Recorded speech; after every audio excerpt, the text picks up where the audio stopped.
Jesus possa ser derramada em nossos corações nesses momentos que nós passamos aqui cultuando o seu nome e, em particular, agora buscando do Senhor instrução para as nossas vidas. Chegamos numa parte do culto onde cremos que Deus fala ao nosso coração quando abrimos a sua palavra e a procuramos expor com fidelidade, com zelo, com cuidado, na intenção de fortalecer a Igreja de Deus, o corpo de Cristo. E eu gostaria de que todos nós, já com o espírito correto e quebrantado diante de Deus, todos nós já nos chegamos aqui para adorar o nosso Senhor, já cantamos os seus louvores, já falamos da sua grandeza, já confessamos a Ele os nossos pecados e culpas, já consagramos ao Senhor dízimos e ofertas, parte daquilo que Ele nos tem dado em sua generosidade, graça e misericórdia. E agora, a expectativa do nosso coração é que o Senhor nos fale, venha, pelo seu Espírito Santo, nos guiar a toda a verdade, para que possamos sair daqui edificados, transformados pela sua palavra e pelo seu Espírito. Nesse intuito, nós convidamos todos vocês a juntos buscarmos esse conhecimento da parte de Deus, abrindo as nossas Bíblias no livro da profecia de Malaquias, o último livro do Antigo Testamento, e colocarmos os nossos olhos no 3º capítulo dessa profecia de Malaquias, especificamente nos versos de 7 a 12.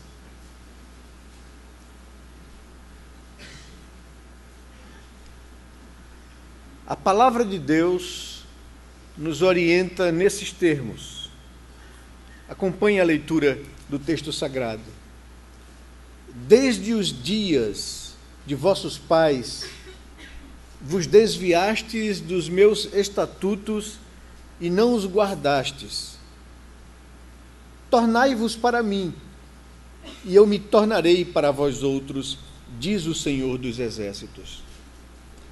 Mas vós dizeis, em que havemos de tornar? Roubará o homem a Deus? Todavia vós me roubais, e dizeis, em que te roubamos? Nos dízimos e nas ofertas. Com maldição sois amaldiçoados, porque a mim me roubais vós, a nação toda.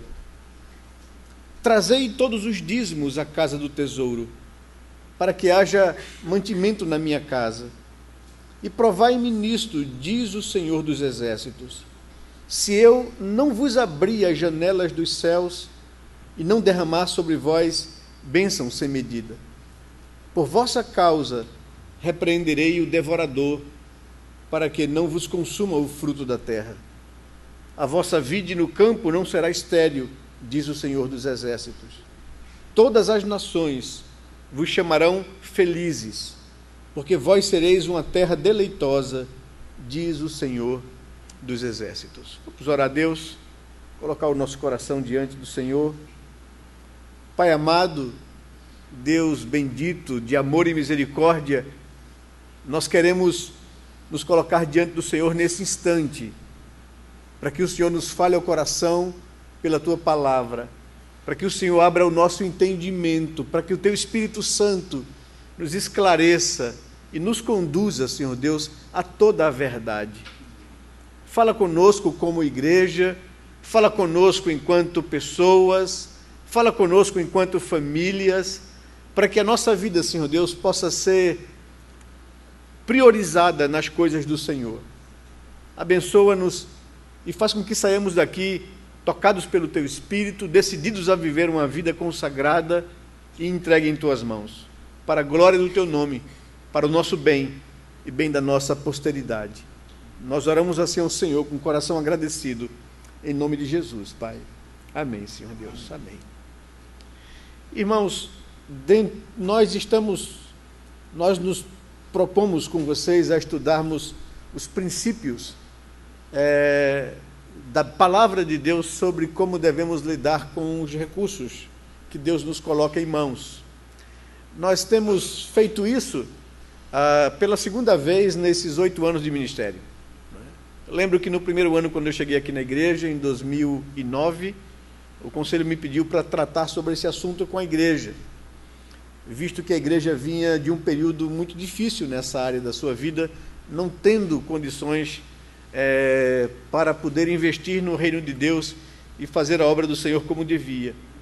E agora, quando nós estamos diante de muitos desafios, como a construção do nosso templo e como as construções das nossas congregações de Nazaré, de Aliança e da igreja que nós organizamos, o Vasco da Gama, nós pudéssemos tratar desse assunto com a igreja, estimulando a igreja a refletir biblicamente sobre finanças, sobre como eu devo lidar com o dinheiro que Deus me faz chegar às mãos, como eu posso, diante de um mundo tão materialista, ter o meu coração e os meus olhos voltados para o reino de Deus e para as coisas do Senhor. E dentro do nosso estudo sobre mordomia cristã, sobre como lidar com as coisas que Deus nos coloca nas mãos para administrarmos, nós iniciaremos hoje o estudo sobre dízimos. Nós tratamos já há 5 domingos passados, ou 5 pregações passadas, na exposição de 2 Coríntios, capítulo 8 e capítulo 9, onde tratamos sobre uma oferta levantada para assistir irmãos necessitados que passavam fome.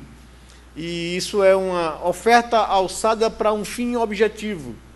Os dízimos têm outra característica que nós veremos na palavra de Deus, do que Deus requer de todo ser humano, do que isso significa. É um assunto de fato delicado, por causa de muitas igrejas que se têm levantado nos dias de hoje, igrejas de orientação neopentecostal, que existem só para tirar dinheiro das pessoas, infelizmente. E isso traz algum tipo de problema para a imagem da igreja protestante ou da igreja evangélica de forma geral. Porque no nosso país, talvez a ignorância de conhecimento da situação histórica ou da história da religião faz com que no nosso país o que não é católico ou o que não é espírita é protestante ou evangélico. E tudo cabe nesse caldeirão, e nós somos sacudidos para dentro desse caldeirão, juntamente com todas essas igrejas que têm dado muito escândalo e trazido vergonha para o nome do Evangelho. Por isso, é necessário tratar desse assunto biblicamente. Por isso, temos que ter uma consciência desse assunto, por mais delicado que ele pareça ser, por mais constrangedor de se falar nele publicamente. Nós precisamos buscar na palavra de Deus orientação segura para afirmarmos as nossas convicções e a nossa prática de vida. Por isso o assunto é importante e necessário. As Escrituras reconhecem 2 sistemas de contribuição por parte dos crentes, daqueles que servem a Deus. Ofertas, em casos de necessidade, já estudado com vocês em 2 Coríntios 8 e 9, e dízimos. Ofertas não são coisas que são constantes, contínuas, regulares. Os dízimos, sim, são constantes e regulares. E nós vamos ver isso biblicamente. Nós pretendemos estudar sobre os dízimos no Antigo Testamento, por isso foquei no texto do profeta Malaquias hoje, e vamos estudar também depois, adiante, no Novo Testamento. Porque há cristãos que dizem que o dízimo não é algo para a igreja do Novo Testamento, é sim para a nação de Israel no Antigo Testamento, e nós veremos isso à luz da Escritura, o que é que ela nos orienta. É necessário entender em que época Malaquias escreveu o texto que nós vamos estudar hoje e ter como base. O povo de Israel estava regressando do cativeiro babilônico. Israel, há 70 anos passados, foi destruída. Toda a cidade queimada, Jerusalém queimada, seus muros derrubados, o templo de Salomão destruído, as casas, as pessoas sofreram isso, muitos morreram e os que sobreviveram foram levados cativos para a Babilônia e passaram lá 70 anos nesse cativeiro. Mudaram-se os reinos, Babilônia caiu, o reino persa, assírio, assumiu o controle e agora Deus, na sua misericórdia e graça, está trazendo o seu povo de volta à sua terra. Mas é uma terra destruída. Toda a nação tinha que ser reconstruída, todo o país tinha que ser reconstruído. As casas, os muros da cidade que garantiriam proteção, o templo e tudo mais. Era um momento de crise, né? Um momento de dificuldade, de pobreza, onde os israelitas iriam reconstruir toda a sua vida. É nesse contexto que Malaquias escreve o seu texto e é usado por Deus como profeta para estimular o seu povo, chamar o seu povo à fidelidade, chamar o seu povo a uma vida que agrada a Deus. Então o povo de Israel estava regressando do cativeiro babilônico para Jerusalém e era necessário reconstruir o templo em Jerusalém para os cultos divinos, bem como sustentar os que trabalhavam no templo, os levitas. O povo, entretanto, devido em parte à pobreza peculiar de exilados, voltando para sua terra, devido em parte à fome causada pela seca da época e devido em parte ao desinteresse pela casa de Deus, eles estavam contribuindo com o que restava, com as suas sobras, quase que naturalmente investindo na reconstrução de suas próprias casas e negligenciando a casa de Deus e o culto a Deus e o serviço. O profeta Malaquias, no capítulo 1, verso 8 e 9, acompanhe comigo na sua Bíblia, levanta essa acusação contra o povo de Israel, dizendo que o povo estava contribuindo ou dizimando com as sobras. O verso 6 ao verso 8 do capítulo 1 nos diz isso. O Filho, Deus falando por boca do profeta ao povo de Israel. Ele diz: o filho honra o pai e o servo ao seu senhor. Se eu sou pai, onde está a minha honra? E se eu sou senhor, onde está o respeito para comigo? Diz o Senhor dos exércitos, a vós outros, ó sacerdotes, que desprezais o meu nome. Vós dizeis: em que desprezamos nós o teu nome? Ofereceis sobre o meu altar pão imundo, e ainda perguntais em que havemos profanado? Nisto que pensais, a mesa do Senhor é desprezível. Quando trazeis animal cego para o sacrificardes, não é isso mal? E quando trazeis o coxo ou o enfermo, não é isso mal? Ora, apresenta-o ao teu governador. Acaso terá ele agrado em ti e te será favorável? Diz o Senhor dos exércitos. Era essa a acusação para com a nação de Israel, para com os sacerdotes que estavam trazendo das sobras, do manco, do cego, do aleijado, para o suprimento da casa do Senhor. Ou não estavam contribuindo de forma alguma. O capítulo 3, o verso 8 e o verso 9, diz isso: roubará o homem a Deus? Todavia vós me roubais e dizeis: em que te roubamos? E Deus responde: nos dízimos e nas ofertas. Com maldição sois amaldiçoados, porque a mim me roubais, vós, a nação toda. É essa acusação grave que o profeta Malaquias traz à nação e ao povo de Israel. A primeira coisa que eu gostaria de destacar com vocês aqui nessa noite é por que Deus os acusou de roubá-lo. Uma grave acusação. E Deus acusa o seu povo Israel de roubar a Deus. A dura denúncia de Malaquias tinha razão de ser. Os primeiros, nós olhamos para o Antigo Testamento e vamos entender essa questão do dízimo. O que isso de fato significa? E nós encontramos que as primeiras pessoas a dar o dízimo na Bíblia foram Abraão e Jacó. E Abraão e Jacó entregaram os seus dízimos a Deus antes mesmo de haver a lei de Moisés. Antes mesmo da lei estabelecer isso como padrão para a nação. Abraão consagrou dízimos ao Senhor como forma de gratidão e de devoção, e o fez voluntariamente. Abra sua Bíblia comigo lá em Gênesis, capítulo 14, verso 20, e você vai encontrar esse momento quando Abraão consagra os seus dízimos, ou a 10ª parte daquilo que ele teve ao Senhor. O verso 18 ao verso 20 nos ajuda a compreender o que estava acontecendo. Diz o texto que Melquisedeque, rei de Salém, trouxe pão e vinho, era sacerdote do Deus Altíssimo.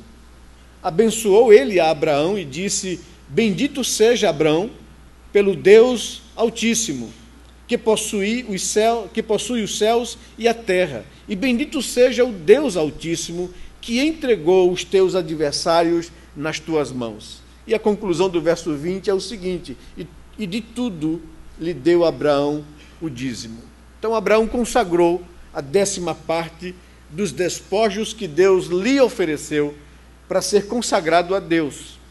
Nós encontramos também em Gênesis capítulo 28, verso 22, Jacó fazendo a promessa de consagrar os dízimos a Deus.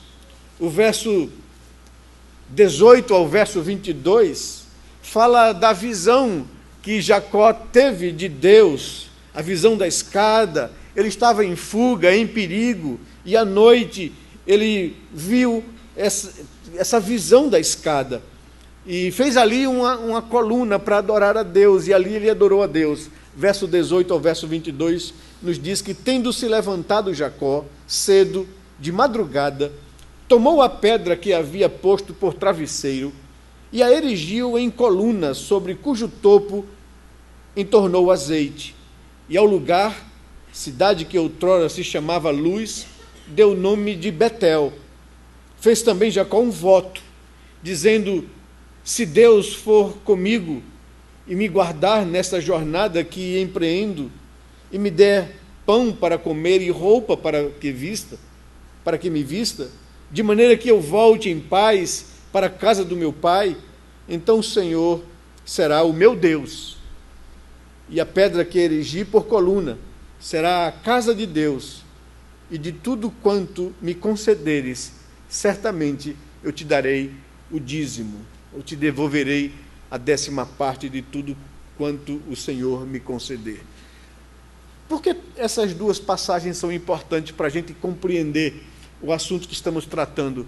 Porque essas passagens aconteceram antes mesmo da lei ser entregue por Moisés, da lei que estabelecia o dízimo como oferta regular que todo ser humano deveria prestar diante de Deus.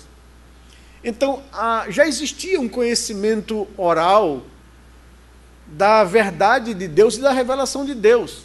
E já existia essa prática antes mesmo da entrega da lei. Mas foi através de Moisés que Deus havia determinado ao povo de Israel, na lei, que o dízimo de tudo que tinha era santo ao Senhor.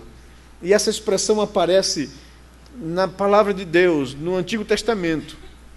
Quando alguma coisa era considerada santa ao Senhor, pertencia a Ele de forma irrevogável. A palavra santo significa separado. E quando alguma coisa era separada para o uso de Deus, ou para a consagração de Deus, isso era de Deus, e ninguém podia lançar mão disso. Então, ele estabelece que o dízimo é santo ao Senhor. E aqui no livro de Levíticos vai nos falar que o dízimo era a consagração das coisas que Deus me fazia produzir, quer seja animais, quer seja frutos da terra na minha plantação, quer sejam bens que eu consagrasse a Deus em gratidão a Ele. Essas coisas eram santificadas e separadas para Deus de forma irrevogável. Levítico capítulo 27, abra a sua Bíblia comigo no texto de Levítico, capítulo 27. Animais eram entregues a Deus como dízimos. Se eu tinha uma criação de animais e os animais produzissem filhotes, né, a 10ª parte de tudo que foi produzido era consagrado a Deus para ser utilizado na obra do Senhor. E aqui Levíticos capítulo 27, verso 9 e verso 10, fala sobre isso. Diz assim o verso 9 e o verso 10. Se quando você consagrar a Deus um animal, se for animal dos que se oferecem ao Senhor, tudo quanto dele se der ao Senhor será santo, ou separado exclusivamente para Deus. Não o mudará, nem o trocará, bom por mal ou mal por bom. Porém, se de algum modo se trocar animal por animal, um e o outro serão santos, né? Um e o outro serão consagrados a Deus. Até campos, terrenos, casas, propriedades, quando consagradas a Deus, elas eram santos. Veja o verso 16 e o verso 17 do mesmo capítulo 27. Diz lá o texto: se alguém dedicar ao Senhor parte do campo da sua herança, então a sua avaliação será segundo a semente necessária para o semear. Um gomer pleno de cevada será avaliado por 50 siclos de prata. Se dedicar o seu campo desde o ano do jubileu, segundo a tua plena avaliação, ficará. Então era consagrado a Deus o campo, o animal. Era consagrado a Deus também, inclusive, homens. Eram assim consagrados ao Senhor. Você vai ver no Antigo Testamento, no Novo Testamento também, famílias consagrarem filhos para o serviço do reino de Deus, para o serviço do templo, não é? Lembram da história de Ana, aquela mulher impossibilitada de gerar filhos, chorando diante do Senhor, quando ia a Jerusalém uma vez por ano, no templo do Senhor, o sacerdote a ver chorando, não é? A entende por embriagada, e ela diz: que é isso, meu Senhor? Eu estou aqui clamando e gemendo minha alma e meu sofrimento a Deus. E ele diz, abençoa e diz: vai em paz, e ela faz um voto de consagração ao Senhor. Senhor, se tu me deres um filho, homem, ao Senhor eu vou dedicá-lo. E Deus então faz com que aquela mulher engravide, conceba e tenha um filho, Samuel. E o que é que ela faz? Após desmamá-lo, ela leva ao templo e entrega ao sacerdote, para que aquele filho seja santo ao Senhor, seja usado para a glória de Deus. E aquele menino cresceu e veio a ser um dos grandes homens nas mãos de Deus, o profeta Samuel, o grande Samuel, um sacerdote, um homem de Deus, uma pessoa que dedicou sua vida ao reino e à glória do Senhor. O verso 28 e o verso 29 do capítulo 27 fala sobre isso. No entanto, nada do que alguém dedicar irremessivelmente ao Senhor, de tudo que tem, seja homem ou animal, ou campo da sua herança, se poderá vender, nem resgatar. Toda coisa assim consagrada será santíssima ao Senhor. Ninguém que dentre os homens for dedicado irremessivelmente ao Senhor se poderá resgatar. Será morto, mas não será resgatado, diz o texto. Não é? Uma pessoa que vocês também conhecem, que foi consagrada a Deus desde o seu nascimento, um juiz que Deus levantou para libertar o seu povo Israel, Sansão. E o que ele fez com a vida dele? Ele tirou de ser santo ao Senhor e dedicou a vida dele à farra, às baladas, às paixões. E o que aconteceu com Sansão? Sofrimento, humilhação e, por fim, morte. Mas graças a Deus que no seu arrependimento final, quando humilhado, ele chega para Deus e diz: Senhor, me dê no último momento da minha vida cumprir o que eu não cumpri na minha vida toda e libertar o teu povo do domínio filisteu. E Deus fez isso, renovou as suas forças, para que ele, preso e humilhado diante daquele recinto onde todos os filisteus estavam para ver a sua humilhação, Deus lhe restabeleceu a força e ele derrubou os pilares daquele templo e todo mundo morreu ali soterrado, inclusive ele. Esse texto fala sobre isso. Sansão foi alguém consagrado a Deus, santo ao Senhor. Outro personagem que você encontra no Novo Testamento, que desde o seu nascimento, ou a previsão do seu nascimento foi consagrado a Deus, João Batista. Era um nazireu, consagrado ao Senhor, e viveu toda a sua vida para anunciar a vinda do Messias, preparando-se para isso. A Bíblia fala de pessoas que são consagradas a Deus, dedicadas a Deus e entregues a Deus, como parte do dízimo. Isso é uma coisa interessante que você tem que entender no Antigo Testamento. Dos 12 filhos de Israel, um deles foi consagrado ao serviço do templo, Levi, e toda a sua descendência. É algo que a palavra de Deus nos ensina. Eram separados para o uso divino. Deus tinha um propósito para eles. Os israelitas, na época de Malaquias, ao sonegar os dízimos, que eram santos ao Senhor, perguntavam cinicamente no seu coração: em que te roubamos?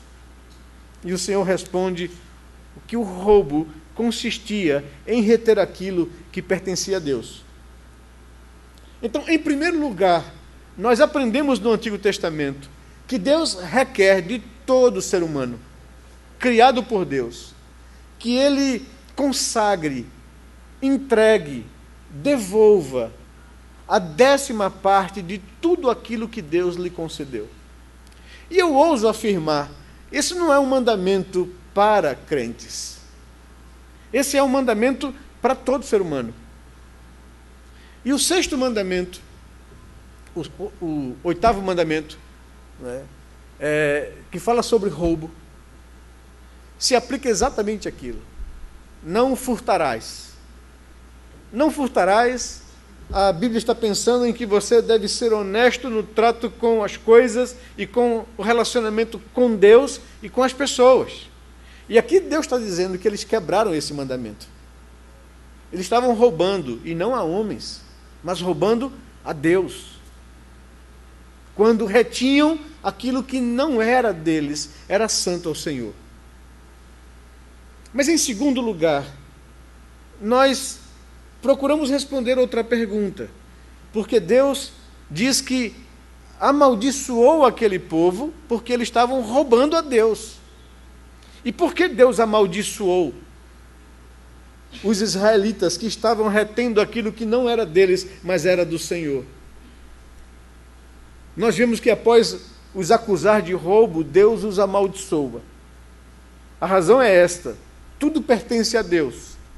O ouro e a prata pertencem ao Senhor. O profeta Ageu, que foi contemporâneo de Malaquias e profetizou no mesmo tempo, também trata desse assunto. Abra a sua Bíblia em Ageu, no capítulo 2, no verso 8, e veja comigo o que Deus diz aí acerca disso. Deus diz que minha é a prata, meu é o ouro, diz o Senhor dos Exércitos. Tudo o que há na terra é de Deus. Deus é dono de todas as coisas. Deus é dono da prata, Deus é dono do ouro. Deus concede ao homem que use as riquezas que é de Deus para o seu conforto, para a sua sobrevivência. E ele diz: olha, estou te dando essa porção, que é 100% daquilo que eu estou recebendo de Deus, e eu peço a você que separe a 10ª parte disso, para ser consagrado ao Senhor, como forma de gratidão e de reconhecimento disso. Então, o homem não é dono da prata e do ouro. Quem é dono da prata e do ouro é Deus. E Deus nos concede para que nós vivamos uma vida digna. É isso que o texto do Antigo Testamento está ensinando. O ouro e a prata é de Deus. Inclusive, as forças para que o homem trabalhe e ganhe vêm de Deus.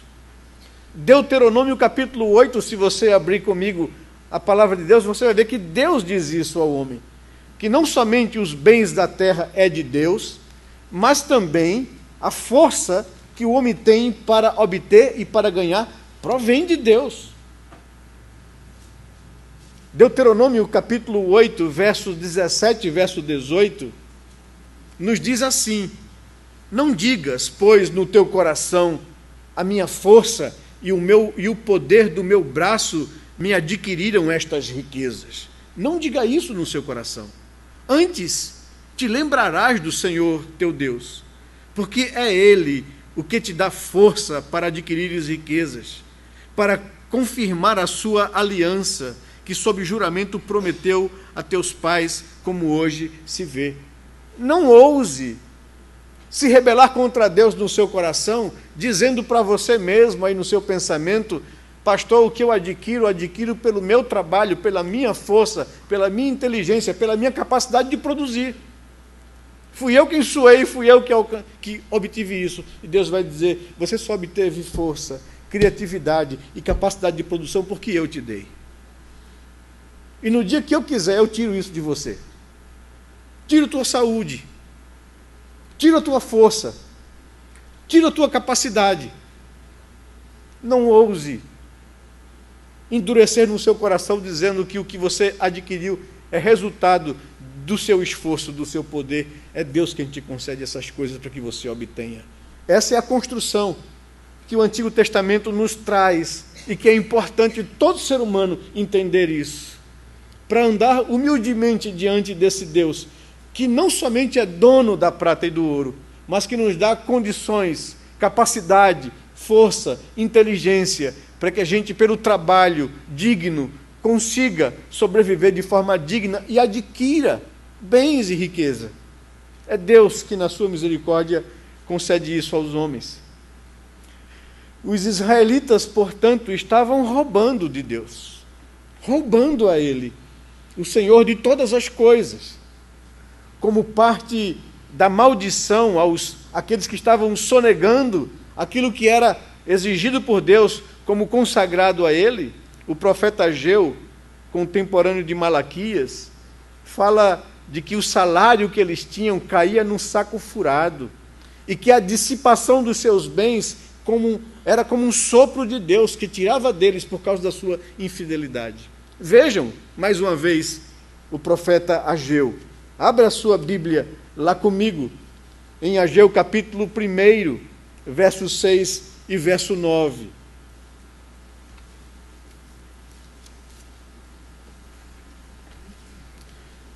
Diz assim o verso 6 de Ageu capítulo 1: tendes semeado muito e recolhido pouco. Comeis, mas não chega para fartar-vos. Bebeis, mas não dá para saciar-vos. Vesti-vos, mas ninguém se aquece. E o que recebe salário, recebe-o para pô-lo num saquetel furado. O verso 9 diz: esperaste muito, e eis que veio a ser pouco. E esse pouco, quando trouxeste para casa, ou levaste para a tua casa, eu, com o sopro, o dissipei. Por que fiz isso? Diz o Senhor dos Exércitos: por causa da minha casa, que permanece em ruínas, ao passo que cada um de vós corre por causa de sua própria casa. O profeta Ageu estava vivendo nessa mesma situação, era amigo de Malaquias, e os dois profetizavam e ensinavam e exortavam e chamavam o povo ao arrependimento. E a queixa de Deus acerca do seu povo aqui é essa: vocês trabalham muito e esperam muito, mas tem vindo pouco. E quando vem para desaparecer num saco furado. Por quê? Porque vocês estão se preocupando com a vida de vocês e negligenciando a minha casa. Essa é a colocação de Deus contra o povo de Israel. E eu creio que você pode experimentar isso na sua própria vida, quando você percebe que não está sendo fiel ou cuidadoso, ou colocando em prioridade ou em primeiro lugar as coisas de Deus na sua vida. Quando você começa a pensar no seu coração que eu tenho ganho dinheiro, eu tenho enriquecido, mas tenho feito isso por força do meu trabalho. E as coisas começam a dar errado na sua vida. E as coisas começam a não acontecer, e por mais que você trabalhe, por mais que você ganhe, parece que que não dá para chegar no final do mês, não dá para pagar as contas. E as coisas começam a se complicar. Deus está dizendo isso ao povo de Israel, por boca do profeta Ageu. Deus está amaldiçoando o ganho do povo, quando o povo coloca em primeiro lugar as suas coisas e não as coisas de Deus. As coisas começam a dar errada na nossa vida e nós não sabemos o porquê. Nós estamos respondendo à acusação de Deus: vocês estão me roubando e por isso estão sendo amaldiçoados. E no coração a gente diz: em quem nós estamos te roubando? E Deus está dizendo: nos dízimos e nas ofertas. Em terceiro lugar, o texto nos aponta para o que os israelitas deveriam fazer.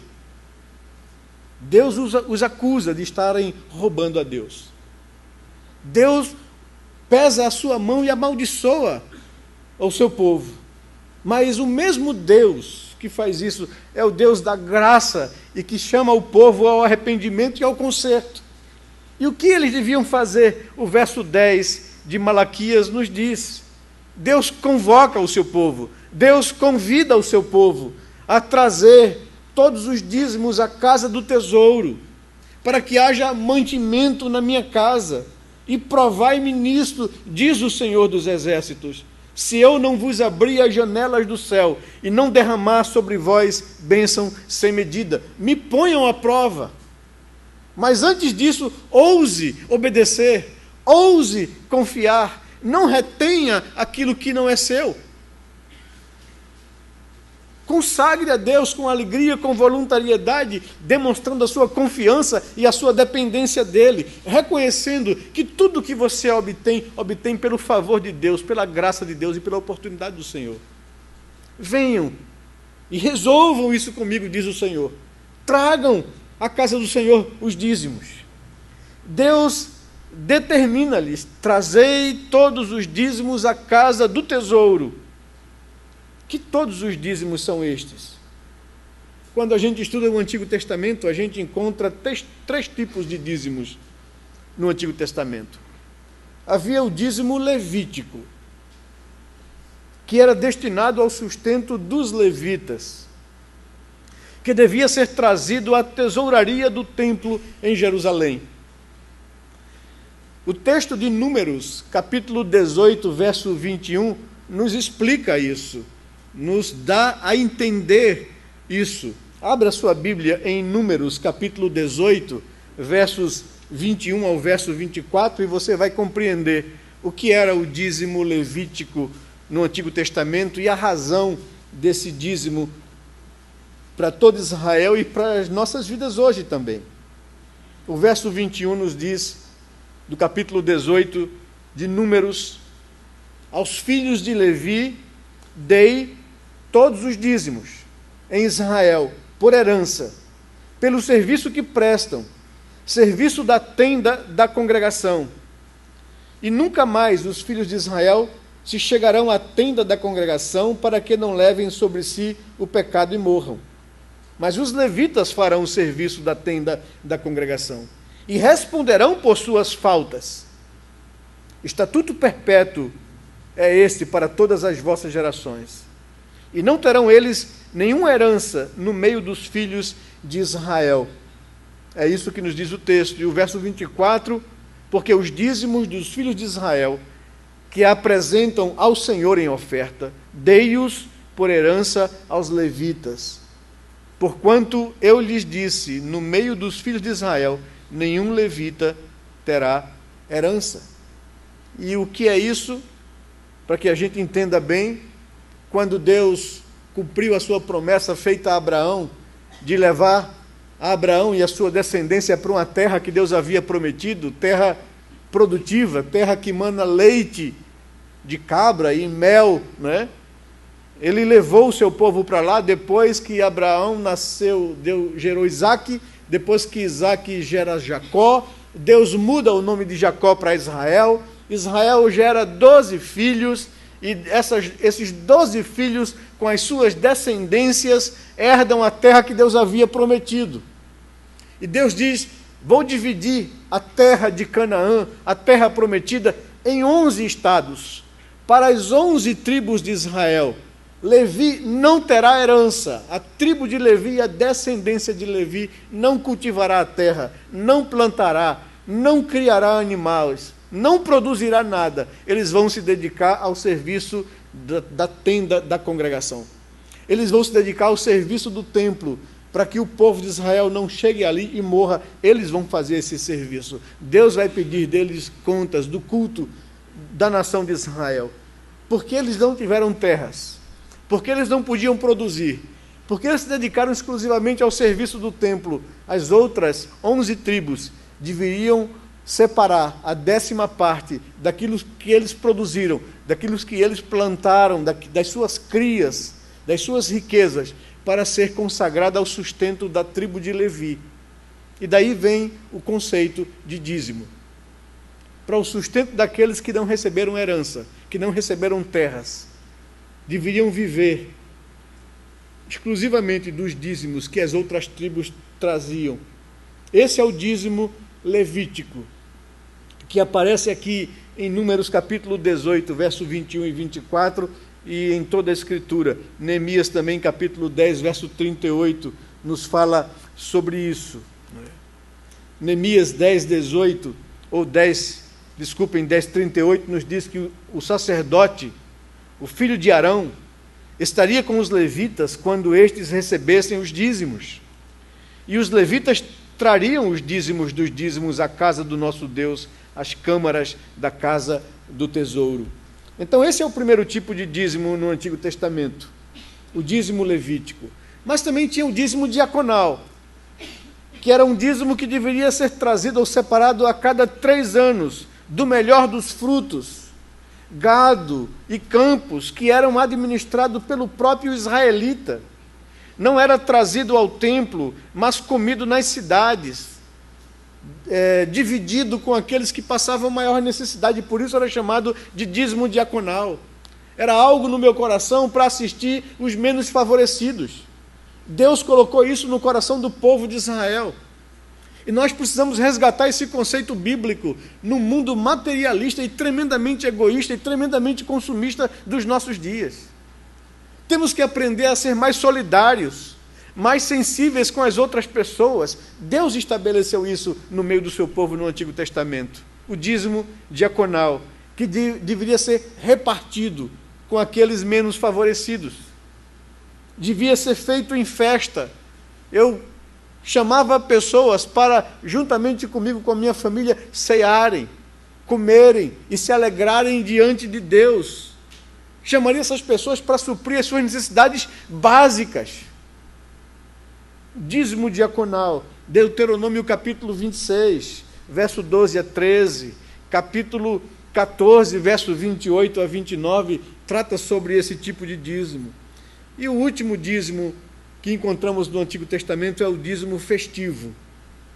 Ele era separado dos cereais e do gado e trazido ao templo e comido festivamente pelo israelita e sua família em gratidão a Deus e em temor ao Senhor. Possivelmente uma ou 2 ou 3 vezes por ano. Deuteronômio 14, verso 22 ao verso 26 fala desse dízimo.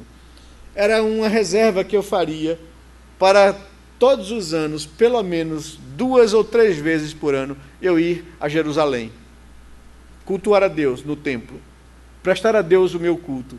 E lá a reserva que eu separei para isso serviria para a viagem e serviria para chegar lá e ter festa e comunhão com o povo de Deus, com o povo de Israel. É interessante a gente observar isso. Esses 2 últimos dízimos, diaconal e festivo, era administrado pelo próprio israelita. Mas o dízimo levítico não. Eu tinha que ir lá e dedicar na casa do tesouro para sustento e manutenção da casa de Deus. Assim, Deus determina através do profeta Malaquias que os israelitas tragam à tesouraria do templo todos os dízimos destinados à manutenção do culto divino, conforme estava determinado na lei, à exceção do dízimo diaconal, era proibido comê-los em casa. Esses dízimos, e a gente aprende aqui um princípio no Antigo Testamento.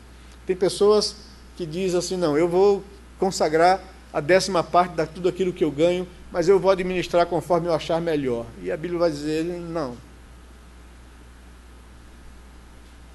Esses dízimos têm que ser entregues na casa do Senhor, para a manutenção do culto divino. Outros dízimos você pode até fazer isso na sua vida, mas esse não. Não cabe a mim administrar aquilo que é santo ao Senhor, que é consagrado a Ele. Em quarto, eu gostaria de destacar, o objetivo de Deus era que houvesse mantimento em sua casa, diz o texto, o templo em Jerusalém. Sem dúvida, trazer os dízimos significa também fidelidade, obediência, temor a Deus, confiança nele. Mas era também necessário para o sustento dos sacerdotes, dos levitas, dos cantores e porteiros. Neemias capítulo 13, versículo 5, fala sobre isso. Diz o texto lá em Neemias, se você quiser abrir sua Bíblia também para conferir, é bom. Neemias capítulo 13, verso 5, o que é para que haja manutenção ou mantimento em minha casa. O texto fala da razão disso. Neemias 13, 5 nos diz que fizera para este uma câmara grande, onde dantes depositavam as ofertas de manjares, o incenso, os utensílios e os dízimos dos cereais, do vinho e do azeite, que se ordenaram para os levitas, cantores e porteiros, como também contribuições para os sacerdotes. Então, é isso que Deus diz para que haja mantimento na minha casa, para que haja condições de manter o culto divino. Os dízimos devem ser, então, consagrados e entregues no templo. De outra sorte, não poderiam esses se dedicarem às suas funções para também a manutenção do templo em si mesmo, como reparos, reformas, bem como promover a ocasião para as festividades de gratidão no templo por parte dos israelitas. Isto sem mencionar o sustento dos órfãos, viúvas e pobres entre os judeus. Era essa a ordem de Deus, era esse o objetivo de se trazer os dízimos à casa do tesouro, para que o culto de Deus pudesse ser continuado, pessoas pudessem ser assistidas. Em quinto lugar, as bênçãos prometidas aos israelitas fiéis que atendessem ao chamado de Deus. Dar o dízimo era uma prova de fé, desde aquela época. Era uma prova de fé diante da pobreza do povo de Deus, voltando do exílio, reconstruindo o seu país. Estavam regressando do cativeiro, recomeçando a vida, numa época de seca, de fome, de escassez. E Deus, nessa situação de crise, desafiou o seu povo a confiar nele. Muitas vezes, passa-se um sentimento no nosso coração. Se as coisas estão indo bem, se eu estou num bom emprego, se eu estou recebendo um bom salário, aí eu me disponho a, de fato, contribuir com o meu dízimo, me comprometo a contribuir com a oferta de construção, me comprometo a também dar minhas ofertas para o Ministério de Missões, para o avanço do trabalho do Reino de Deus, mas aí as coisas começam a ficar apertadas, o país começa a entrar em crise, o mercado fecha, e aí eu começo a ficar preocupado e digo aqui, não, deixa eu reter aqui, isso aqui, eu vou segurar um pouquinho, porque senão eu posso entrar no vermelho numa situação como essa. Meus amados, tanto no texto que nós estudamos de Corinto, o mundo estava em crise, uma grande fome se abateu sobre o Império Romano, e Deus desafia o seu povo a confiar nele, e não no seu dinheiro, e não no seu emprego, e não no seu salário. Mais uma vez aqui, o povo vem de um cativeiro, do exílio, da pobreza, para reconstruir um país destruído. E Deus diz, confia em mim, porque não é o seu salário que lhe dá o seu sustento, sou eu que providencio oportunidade para você. Sou eu quem cuido de você. É nisso que o rei Davi, escrevendo um salmo, diz, olha gente, eu já fui moço, e agora sou velho, mas nunca vi um justo padecer necessidade, nem a sua descendência mendigar o pão. Deus cuida do seu povo e chama o seu povo a confiar nele e a depender dele, e não da sua força, do seu salário, do seu trabalho, do seu emprego. É Deus quem abre todas essas oportunidades para que a gente viva uma vida digna, mas para que a gente não coloque o nosso coração nisso. Deus promete bênção, sim. O verso 10, ele diz isso. No profeta Malaquias: tragam todos os dízimos à casa do tesouro, para que haja mantimento na minha casa. E me ponham à prova, se eu não abrir as janelas dos céus e não derramar sobre vós bênção sem medida. Essa é a promessa de Deus, a bênção que Deus promete ao seu povo. Dar o dízimo é uma prova de fé, meus queridos, desde aquela época. É também uma prova de fé hoje, de confiança, de dependência. Fazei prova de mim, diz o Senhor dos Exércitos, se não vos abrir as janelas dos céus e não derramar sobre vós bênçãos sem medida. Várias bênçãos são prometidas pelo Senhor aos israelitas. Nos versos seguintes desse texto de Malaquias, ele diz: mandarei chuva para acabar com a seca tremenda. Verso 10. Não mais deixarei que as pragas consumam a lavoura, nem a terra fique estéril. Verso 11. Darei crescimento e prosperidade e destaque entre as nações. Verso 12. O israelita devia crer em Deus e dar o dízimo, e certamente provaria a fidelidade e o poder de Deus. É a isso que o Senhor chama ao seu povo Israel: a confiança nele, a dependência dele, a colocar nele o seu coração, e não nas coisas, e não nos bens, e não na riqueza, e não no salário, e não nas oportunidades que surgem, vindo todas essas coisas de Deus. Em sexto e último lugar, o que podemos aprender do sistema de dízimos do Antigo Testamento? Nós lembramos, antes de tudo, que tendo em vista que a igreja do Antigo Testamento também era uma nação, a nação de Israel, Deus havia feito muitas promessas de prosperidade, de bênçãos materiais aos judeus. A igreja do Novo Testamento, que é a continuação espiritual de Israel, não tem a promessa de que sempre será próspera materialmente se for fiel. A igreja do primeiro século atravessou momentos difíceis de perseguição, de espoliação dos seus bens. Mas o princípio continua o mesmo: Deus cuida dos seus. Podemos aprender alguns princípios que claramente são ensinados no Antigo Testamento, cuja aplicação é válida para a igreja hoje. Quais são esses princípios? O primeiro deles: Deus é o Senhor de tudo e de todos. Nós pertencemos ao Senhor. Nada nos pertence. É Deus quem é dono de todas as coisas. Nisso eu preciso guardar na minha mente e no meu coração, para viver a minha vida. Eu não sou dono de nada. A prata e o ouro é do Senhor. Ele me concede na sua misericórdia para que eu administre. Esses dias eu estava conversando com uma pessoa que tem uma boa condição financeira e que emprestou o seu carro a uma família missionária, que evidentemente, como missionário, tem parcos recursos para viver, vivem de forma digna, mas não tem a condição da família rica e abastada. Estava sem carro, o carro quebrou, então emprestou o carro. E um dos filhos pequenininho entrou no carro e olhou para o carro, disse a mãe, né? Mãe, de fato, eles são ricos, têm muito dinheiro, né? Realmente você é, filha. Eles devem ser muito fiéis para que Deus confie a ele todos esses bens. E a conclusão lógica dele foi: a gente deve ser muito infiel, né, mãe? A mãe não aguentou de rir com essa situação. Mas a conclusão dele é interessante. Veja bem, meus amados, a gente precisa aprender. Não é que quem tem muito é fiel e quem tem pouco não é fiel. Não é isso. é que Deus tem um propósito específico para cada um de nós.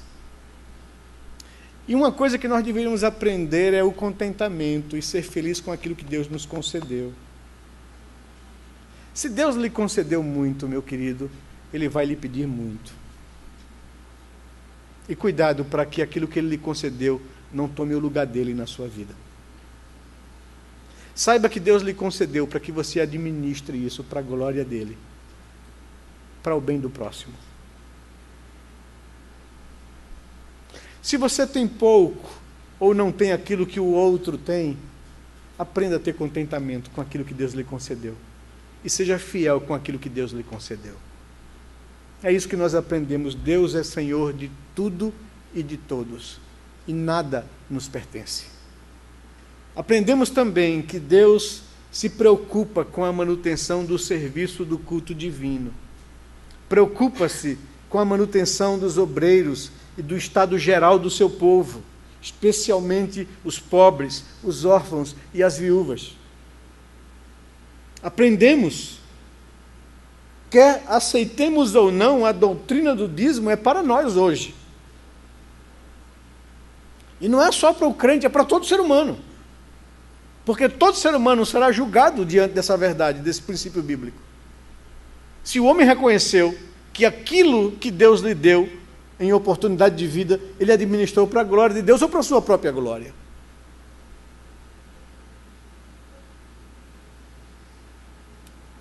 Está claro que todos os crentes devem sistematicamente, fiel e regularmente, entregar os seus dízimos para a manutenção da obra de Deus e do socorro aos pobres na igreja.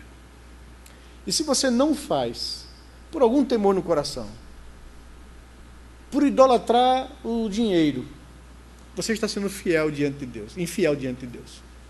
E Deus vai cobrar de você isso.